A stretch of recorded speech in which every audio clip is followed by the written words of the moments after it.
Hi! In front of me is Realme Pad Mini, and today I would like to show you how you can select and delete multiple photos at once on this device.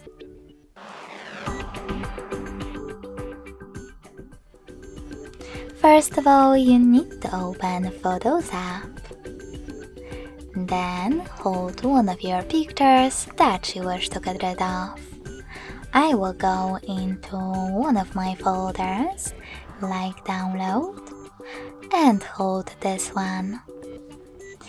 Then click on this little icon at the top left corner to select all of those photos. In order to delete them, just click on bin icon at the top right corner and confirm your choice in the pop-ups.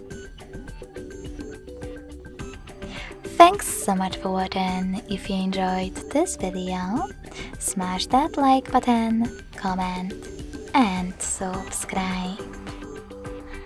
Bye!